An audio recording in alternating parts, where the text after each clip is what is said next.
네, 오랜만에 뵙겠습니다. 일본 이준호 선교사입니다. 네, 여러분들의 기도 덕분에 일본 선교 사역의 첫 번째 안식년을 맞이하게 됐습니다. 이 안식년에 춘천 소양교회를 방문해서 또 말씀을 전하고 또 일본 선교에 대해서 나눌 수 있는 시간을 허락하신 하나님께 찬양을 올려드립니다. 오늘 유아교회 헌신 예배인데요. 먼저 일본 선교에 대해서 간단하게 말씀드리고자 합니다. 화면 부탁드릴게요. 네, 다음 장면 부탁드립니다. 네, 저희는 2018년 5월에 일본 선교의 첫 발걸음을 내딛었습니다. 본격적인 일본 선교를 위해서 어떻게 준비했는지를 먼저 말씀드리겠습니다. 다음 장면 부탁드릴게요. 네, 저희 부부는 결혼 전에는 각각 다른 곳에 선교사로 선교 헌신을 했었습니다. 저는 인도 마하라슈트라 주에서 마라티 종족을 대상으로 선교 사역을 했었고요. 아내 황명아 선교사는 베트남 북부 하노이 지역에서 타이담 종족이라는 소수민족을 상대로 선교 사역을 했습니다. 다음 장면 부탁드립니다.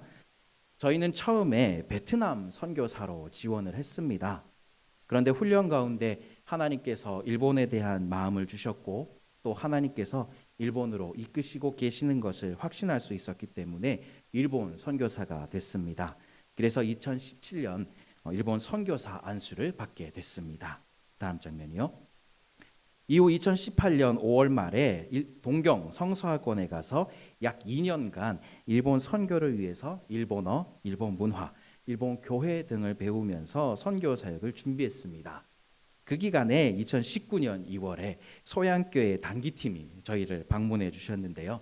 저에게 있어서는 첫 번째 단기팀이었기 때문에 특별히 기억에 남는 팀이었습니다. 함께 일본에 시작된 복음의 발자취를 찾아가고 또 일본에서 발견할 수 있는 한국 선교의 역사적 발자취도 함께 찾아봤습니다. 그리고 또 일본인에게 전도하는 시간도 함께 가졌는데요. 너무나 훌륭하고 훈련이 잘 돼 있는 팀들이 방문해 주셔서 선교사인 제가 특별히 할 게 없을 정도로 귀한 시간이었습니다. 네, 다음 장면 부탁드릴게요. 이제는 저희가 사역하고 있는 나라 일본이라는 나라에 대해서 잠시 설명을 드리고자 합니다. 우리나라와는 가깝지만 또 한편으로는 먼 나라 일본인데요. 다음 장면요. 일본은 아시는 것처럼 자연재해가 많은 나라입니다. 지진, 태풍, 폭우 등의 피해가 많은 나라입니다. 최근에는 이 폭염까지 심해져서요. 며칠 전에는 이 논에 가재를 풀어놓고 유기농 농법으로 농사를 짓고 있는 곳이 있었는데 날이 너무 뜨거워서 그 물속에 있는 가재가 빨갛게 익어버렸다라는 뉴스까지 나올 정도로 지금 폭염으로 피해를 입고 있는 나라입니다. 이런 잦은 자연재해는 일본인의 삶에도 많은 영향을 끼쳤습니다. 항상 자연재해가 잦다 보니 일본 사람들은 100년, 200년 된 오래된 건축물보다는 오늘 피었다가 내일 사라지는 벚꽃을 보고 즐기는 것을 좋아합니다. 100년 된 가게에서 만든 부채나 손톱깎이와 같은 작은 것들을 품속에 넣고 다니면서 그것을 보고 사는 것을 더 소중하게 생각합니다. 오래된 건축물은 지진이나 태풍으로 인해 언제 사라질지 모르기 때문입니다. 자연스럽게 이러한 일본 사람들은 현재 지금 내가 잘 살고 잘 먹는 것을 중요하게 생각하도록 이 삶의 습성을 바꾸어 버리고 말았습니다. 그래서 이 세상 이후에 가게 되는 하나님 나라에 대해서 크게 중요하게 생각을 하지 않습니다. 죽음 이후의 천국보다는 지금 내가 잘 먹고 잘 사는 게 더 중요하기 때문이죠. 그래서 복음을 전할 때에 천국 복음에 대해서 설명을 할 때에 그것을 쉽게 받아들이지 않는 민족입니다. 다음 장면 부탁드립니다. 자연재해가 많다 보니까요. 일본 사람들은 서로 화합해서 잘 사는 것을 중요하게 생각합니다. 일본은 섬나라이기 때문에 자연재해나 전쟁이 일어나면 바깥으로 도망갈 곳이 없습니다. 물론 지금이야 비행기나 배를 타고 해외로 이동을 할 수가 있지만 그것이 불가능했던 과거에는 도망갈 것이 없으니 서로 지킬 것은 지키면서 잘 살아보자라는 와라는 문화가 생겼습니다. 세계적으로 일본 사람들은 매너가 좋다라고 알려져 있는데요. 그 이유가 바로 이 와의 문화에서 온 것입니다. 남에게 피해를 주지 않고 지킬 것은 지키면서 살아가자라는 그런 생각 때문입니다. 다음 장면 부탁드립니다. 이러한 생각들은 일본 사람들의 종교성과도 연결이 되는데요. 아시는 것처럼 일본은 우상의 나라라고 불릴 만큼 다양한 신들이 많은 나라입니다. 야오로요즈라고 해서 800만의 신이 있습니다. 곳곳에 신사와 절이 있습니다. 그런데 이 800만이라는 신이 다양한 신이 있다 보니까요, 문제가 생깁니다. 어떤 신은 인기가 많고 어떤 신은 인기가 없어서 사람들이 찾아가지 않게 된다라는 것입니다. 좀 전에 말씀드린 이 와합 문화처럼 모두가 화합해야 하는데 인기가 없는 신에게 사람들이 찾아가지 않게 된다면 그것은 일본인의 입장에서도 곤란한 문제가 되고 맙니다. 그래서 일본은 각각의 신에게 전문 분야를 부여했습니다. 사진의 이쪽 편에 나오는 신사는요, 젊은 여성들이 자신의 사랑을 이루기 위해서 찾아가는 신사입니다. 그리고 이쪽 편에 위치한 신사는 사업을 하시는 분들이 사업의 번창을 위해서 찾아가는 신사입니다. 이처럼 일본은 다양한 분야의 전문 신사가 있습니다. 사랑, 연애, 결혼, 출산 직후의 임신, 그리고 임신 직후의 출산이죠. 죄송합니다. 그리고 교통사고 전문 신사까지 따로 있을 정도입니다. 이렇게 각각의 신에게 역할을 부여하다 보니까요, 일본인들은 우리 크리스천들이 모든 것을 하나님께 맡기고 기도로 간구하는 것에 대해서 이해를 하지 못하는 경우도 간혹 있습니다. 다음 장면 부탁드립니다. 이제는 일본 사람들에 대해서 말씀드리고자 합니다. 저희가 일본에서 지내면서 만났던 일본 사람들은 외로운 사람들이라고 할 수 있습니다. 자연재해로 인해서 내가 언제 죽을지 모른다라는 불안감, 내 이웃, 내 친한 친구가 언제 세상을 떠날지 모른다는 그 불안감, 또한 모두가 화합해야 하기 때문에 어쩔 수 없이 지켜야만 하는 그런 것들은 일본 사람들에게 큰 스트레스로 다가오게 됩니다. 이러한 것들은 인간관계에서 많은 문제점으로 드러나게 되는데요. 일본의 노숙자들 가운데에는 직장과 집이 있는 노숙자가 제법 있습니다. 경제적인 문제보다는 가족과의 관계가 너무 차갑기 때문에 노숙을 선택하는 것이죠. 한 노숙자는 방송국 인터뷰에서 이렇게 말했습니다. 공원의 찬 이슬이 나를 바라보는 가족의 눈빛보다 따뜻합니다. 그렇기 때문에 그들은 노숙자의 삶을 선택하고 있는 것이죠. 또한 일본 사람들은 식사 시간에 직장 동료, 학교 친구와 함께 밥을 먹으면서 관계를 맺는 것조차 부담을 느끼는 사람들이 있습니다. 그래서 그런 사람들은 자기만의 공간을 찾아가 심지어 그곳이 화장실이라고 하더라도 혼자 그곳에서 밥을 먹는 사람도 있습니다. 우리말로 직역하면 화장실 밥이라는 의미의 토일의 메시라는 단어가 일본어 사전에 등장할 정도입니다.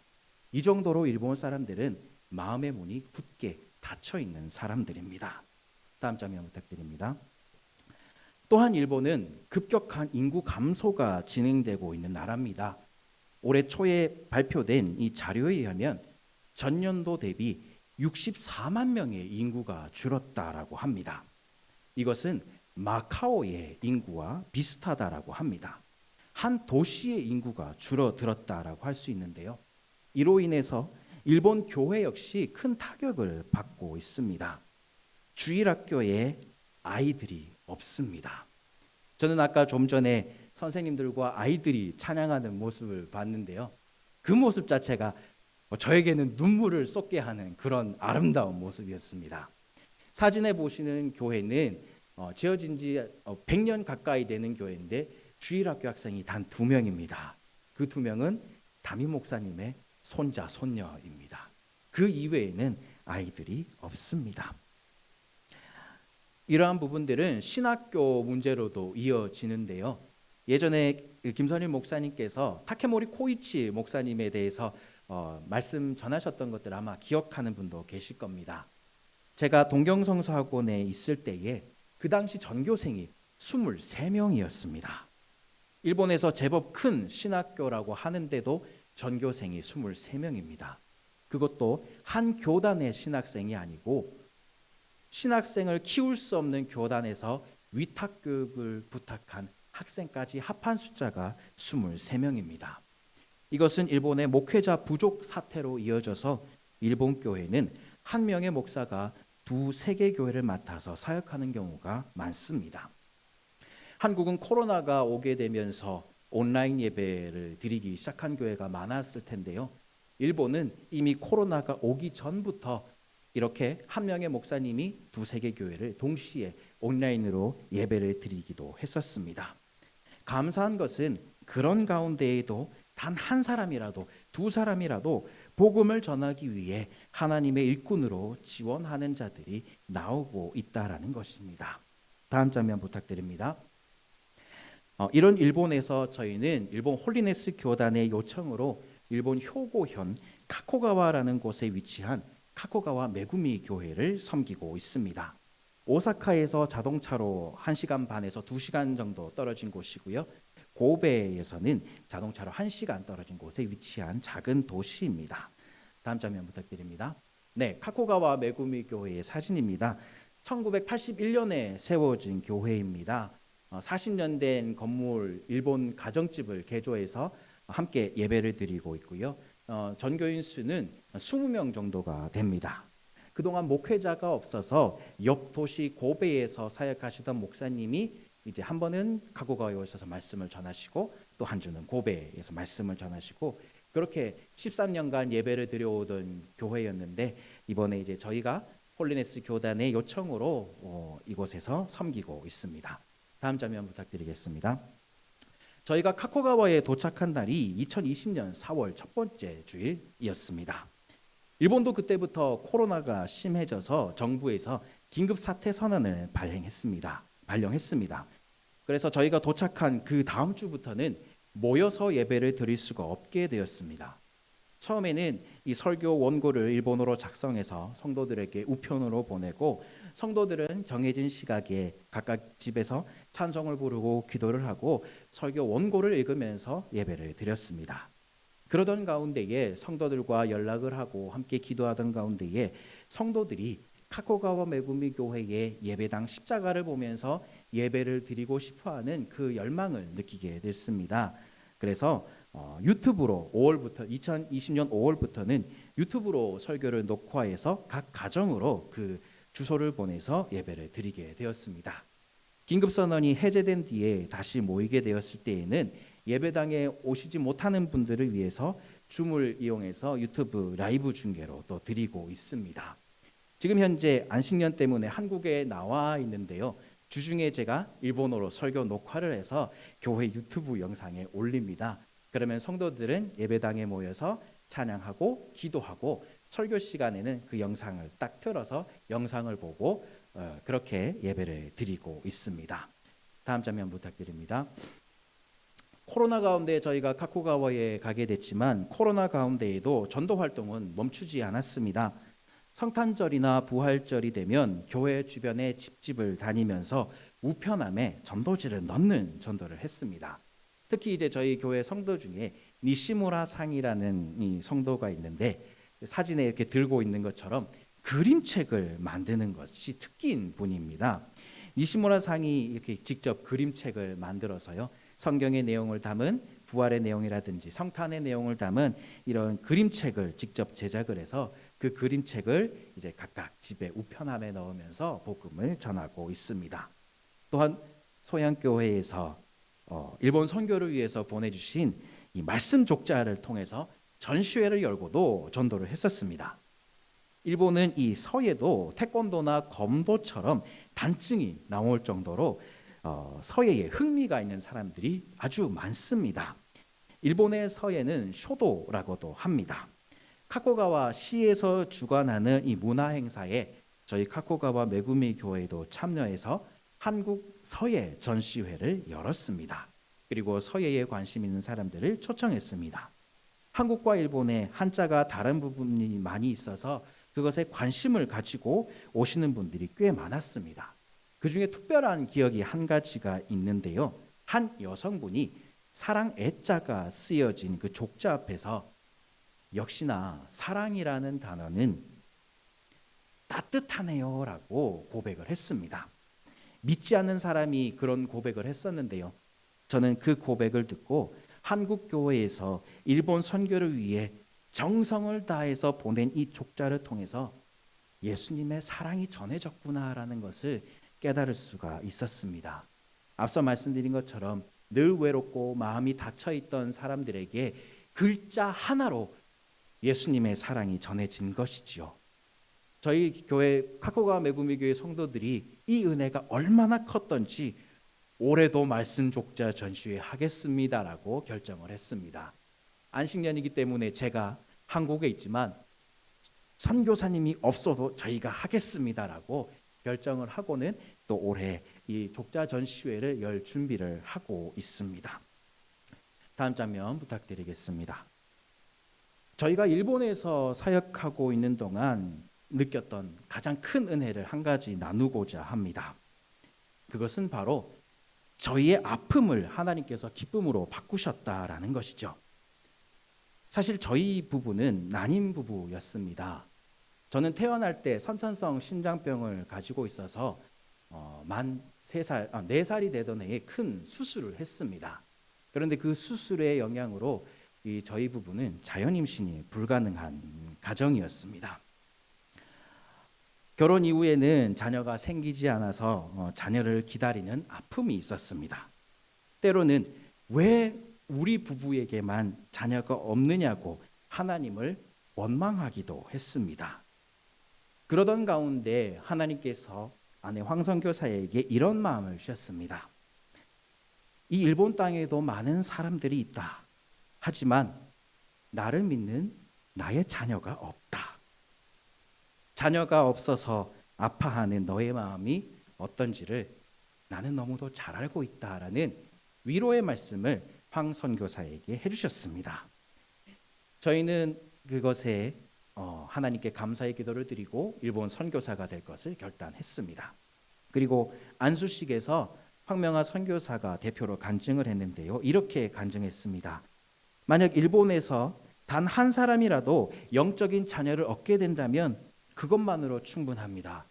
저에게 자녀가 없어도 충분합니다라고 고백을 하고 일본 선교사로 헌신하게 됐습니다. 그리고 감사하게도 일본 선교 출발하기 직전 하나님께서 자녀를 주셔서 그 아이와 함께 일본 선교를 하고 있습니다. 그런데 이 간증을 일본의 교회에서도 몇 번 나눌 기회가 있어서 간증을 하게 되었습니다. 아픔을 기쁨으로 바꾸신 하나님에 대해서 간증할 때에 저희뿐만 아니라 일본인 성도들에게도 그것은 큰 은혜였음을 고백합니다. 그 가운데서 가장 감사했던 것들은 저희가 카코가와 메구미 교회에 갔을 때에 저희와 똑같은 아픔을 겪고 있었던 성도가 있었다라는 것입니다. 니시카와 상이라는 여자 성도는 결혼 후에 자녀를 간절히 원했지만 계속되는 유산으로 인해서 슬퍼하고 아파하고 있었습니다. 저희가 카코가와에 처음 간 지 얼마 지나지 않아서 니시카와 상이 저희에게 찾아와서 자신의 이야기를 하고 기도 부탁을 했었습니다. 저희는 자녀가 없는 것이 얼마나 큰 아픔인지 너무나 잘 알고 있었기 때문에 그 이야기를 듣자마자 펑펑 울고 말았습니다. 그런데 사람들 앞에서 잘 감정을 드러내지 않는 일본인이 그날 저희와 함께 펑펑 울었습니다. 니시카와 상의 자녀를 위해 함께 기도했고 그 이후로도 몇 번의 유산이 있었지만 올해 4월 19일 니시카와 상 가정에 귀한 아들이 태어났습니다. 안식년 직전에 저희가 니시카와 상 집에 방문해서 새롭게 태어난 아들 이름이 하루토입니다. 하루토를 위해서 기도해 주었을 때에 감격과 기쁨의 눈물이 터져 나왔습니다. 저희의 아픔을 기쁨으로 바꾸셨고 또 저희의 아픔을 통해서 일본 성도들의 아픔을 더 깊이 느낄 수 있게 해주셨기 때문입니다. 그리고 성도들의 기쁨을 더 깊이 느낄 수 있게 해주셨기 때문입니다. 이 모든 것이 바로 하나님의 은혜입니다. 로마서 12장 15절 즐거워하는 자들과 함께 즐거워하고 우는 자들과 함께 울라는 말씀처럼 일본인들과 함께 울고 함께 기뻐하는 선교를 지금까지 이어올 수 있었습니다. 이제 보고를 마무리하고요. 오늘 이제 말씀을 잠시 생각해 보고자 합니다. 화면은 꺼주셔도 괜찮습니다. 김선일 목사님으로부터 유아교회 헌신 예배라는 말씀을 듣고 어떤 말씀을 전할까 많이 고민을 했습니다. 또한 한편으로는 유아교회 헌신 예배를 드릴 수 있는 소양교회가 너무도 부러웠습니다. 좀 전에 말씀드린 것처럼 급격한 인구 감소의 문제를 겪고 있는 일본 교회는 유아교회뿐만이 아니라 주일학교가 없는 교회도 너무도 많기 때문입니다. 사실 저희 카코가와 메구미 교회도 20세 이하는 고등학교 2학년 여고생 1명과 민하 그리고 얼마 전에 태어난 하루토 이 세 사람이 전부입니다. 주일학교를 운영할 수 없는 현실입니다. 그런 가운데에 유아교회 예배를 드릴 수 있다는 것, 그리고 유아교회 교사로서 헌신할 수 있다는 것이 얼마나 큰 축복이며 감사인지를 말씀드리고 싶습니다. 오늘 말씀을 보면요, 사람들이 예수님께서 만져주심을 바라고 자기 어린이들을 데리고 오매 제자들이 보고 꾸짖었다라고 기록하고 있습니다. 왜 제자들이 그 어린아이들을 보고 꾸짖었을까요? 예수님 곁으로 가지 못하도록 꾸짖었던 것은 어쩌면 우리는 충분히 그럴 수도 있다라고 이해할 수도 모릅니다. 일반적으로 어떤 유명한 사람이 연설을 하거나 할 때에 그 곁으로 어린아이가 아장아장 걸어가면 모두들 그 어린아이를 제지할 것입니다. 그것은 교회도 마찬가지가 아닐까 생각합니다. 설교가 한창이고 메시지가 절정에 달할 때에 아이가 큰 소리를 내거나 하면 솔직히 때로는 신경이 쓰일 때가 있습니다. 그것은 예수님의 제자들도 마찬가지가 아니었을까요? 말씀에 나오는 사람들은 예수님께서 자기의 자녀를 만져주기를 바라고 데리고 왔지만 제자들의 마음 가운데에는 지금 예수님은 중요한 말씀을 하고 계시니 잠시 비켜주시지요 라고 생각하고 그 아이들을 제지했을런지도 모릅니다. 물론 어린아이들이라 할지라도 예의를 바르게 지킬 수 있도록 가르치는 것은 중요합니다. 그렇지만 제자들에게 있어서 예수님께서 말씀하실 때에 예수님 곁으로 다가오는 어린이들은 방해자, 예배의 방해자로 여겨졌을지도 모릅니다. 하지만 그런데 이 아이들이 예배를 방해한다라는 생각은 사실 저에게도 있었음을 고백합니다. 앞서 말씀드린 것처럼 저희가 카고가와 메구미 교회 오자마자 예배를 드리지 못하는 상황이 됐습니다. 그리고 긴급 선언이 해제돼서 모여서 예배를 드릴 수 있게 되었을 때입니다. 교회 성도가 예배 사회를 보고 황명하 선교사가 반주를 했습니다. 그런데 민하가 엄마 곁으로 가고 싶어서 자꾸만 피아노 치는 엄마 쪽으로 아장아장 다가가는 겁니다. 그러다 보면 자연스럽게 건반 하나 땡 누르겠죠. 그럼 피아노 반주에도 불협화음이 들릴지도 모릅니다. 그래서 저는 이 민하가 엄마 곁으로 가지 못하도록 제지를 했습니다. 간식도 주고 달래면서 이렇게 엄마 곁으로 가지 못하도록, 그리고 또 소리를 내지 못하도록 제지했습니다. 이후에 제가 말씀을 전할 때에는 상황이 바뀌었죠. 역할을 바꿔서 황명하 선교사가 조용히 하도록, 그리고 아빠 곁으로 가지 못하도록 이렇게 하면서 예배를 드렸습니다. 긴급 선언이 해제되고 모처럼 오랜만에 모여서 드리는 예배인데 예배 시간에 혹시나 민하의 소리가 방해가 되지 않을까 하는 생각이 있었던 것입니다. 그런데 그날 저녁 카코가 메구미 교회의 한 성도로부터 연락이 왔습니다. 그 내용은 이렇습니다. 오늘도 예배를 위해서 귀한 말씀을 전해주셔서 감사합니다. 그런데 부탁이 한 가지 있습니다. 예배 시간에 민하가 움직이는 것을, 소리내는 것을 그대로 두셨으면 합니다. 저희는 민하가 울어도 어슬렁거려도 괜찮으니 안심하시기 바랍니다. 오히려 예배 때에 미나의 귀여운 목소리를 들을 수 있어서 기쁩니다. 예배가 살아있는 예배처럼 느껴집니다라는 그런 내용의 메시지였습니다. 어쩌면 처음에는 일본 교회도 어린아이들을 예배의 방해자로 여겼을런지도 모릅니다. 특히 일본 교회는 아주 조용한 가운데 예배를 드리기 때문에 약간의 소리도 방해자로 여겼을런지도 모릅니다. 하지만 급격한 인구 감소의 문제를 겪으며 그 문제가 고스란히 교회에도 나타나고 주일학교가 사라지기 시작하면서 일본 교회는 미래를 걱정하게 됐습니다. 이대로 간다면 우리 교회의 예배는 어떻게 될 것인가 하는 걱정이 있었던 것이죠. 그런 가운데에 예배 때 들려왔던 어린아이의 울음소리는 예배에 생기를 심어주는 소리였으며 우리 교회 예배가 앞으로도 이어질 수 있구나라는 확신의 소리였던 것입니다.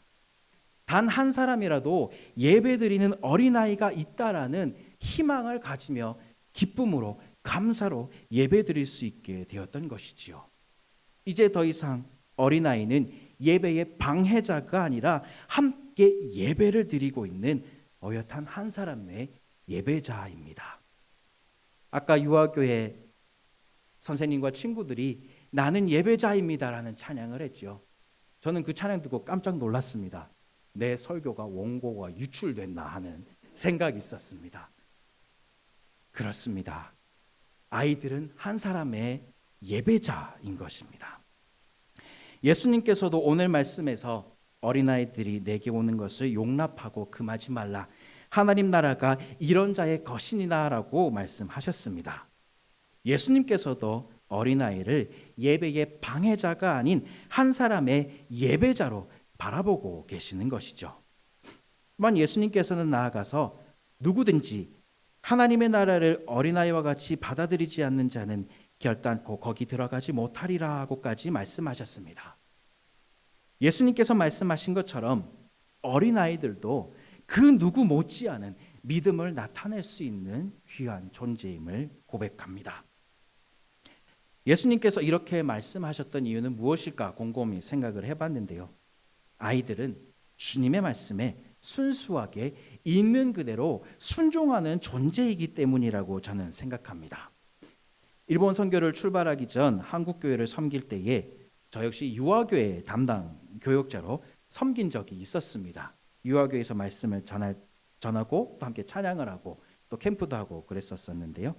그때 한 아이가 예배 시간에 말씀을 전할 때에 계속해서 여기저기 막 왔다 갔다 하고 때로는 막 굴러다니고 하는 아이가 있었습니다.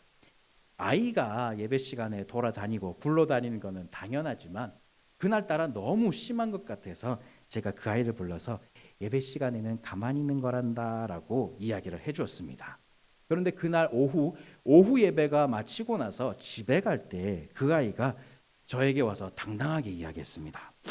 목사님, 저 오후 예배 시간에 가만히 누워 있었어요 라고 이야기했습니다. 예배 시간에 누워 있었다라는 것을 당당하게 이야기를 했는데요. 저는 그 아이의 말에 웃음이 났지만 한편으로 너무 감사했습니다. 제가 예배 시간에 가만히 있어야 한다라고 말했던 것을 있는 그대로 그 아이의 방식대로 순종한 것이기 때문입니다. 가만히 누워 있는 것조차 그 아이는 오늘 목사님이 가만히 있으라고 했으니까 가만히 누워 있어야지라고 그렇게 순종을 했었던 것이죠. 이처럼 아이들은 순수하게 순종하는 믿음을 보일 수 있는 예배자입니다. 저는 그런 의미에서 오늘 헌신 예배를 드리는 유아교회 교사 여러분들과 또 유아교회 친구들에게 여러분들이 얼마나 귀한 사역을 감당하고 있는가에 대해서 격려드리고 싶습니다. 소양교회 유아들이 예배를 드릴 수 있는 교회라는 것에 감사드리시기 바랍니다. 그 아이들이 자신의 믿음을 키워가고 또한 그 믿음을 키워나갈 수 있고 나타낼 수 있도록 가르치고 돕는 것이 얼마나 귀한 사역인가를 잊지 마시기를 바랍니다. 나아가 지금의 유아들의 신앙을 가르치며 돕는 사역은 소양교회의 미래, 아니 한국교회의 미래를 준비하는 귀한 사역이다라는 사실을 잊지 마시기 바랍니다. 그리고 그 사역을 할 수 있도록 예수님께서 여러분들을 부르셨다는 그 사실에 감사로 순종하며 나아가시기를 바랍니다. 또한 소양교회 성도 여러분들에게도 부탁의 말씀을 드립니다. 예배 시간에 혹시나 아이들의 목소리가 들린다면 그것은 예배의 방해의 소리가 아니라 함께 예배드리는 소리라는 사실을 기억해 주셨으면 합니다. 예배 시간에 아이들의 울음이 들린다는 것 그 자체가 소양교회의 미래, 아니요 한국교회의 미래를 나타내는 것이라는 것을 기억하시기 바랍니다. 그리고 그 아이들과 함께 예배드린다는 사실에 감사드렸으면 합니다. 저는 아까 오전 예배 때 태어나 첫 번째로 교회에 온 김로운 어린이를 위해서 김선임 목사님께서 기도해 주시고 온 성도들이 축복을 했을 때 눈물이 났습니다. 펑펑 울었습니다.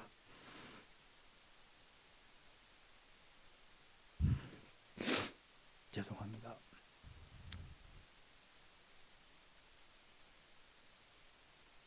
그 아이가 한국교회의 미래이기 때문입니다.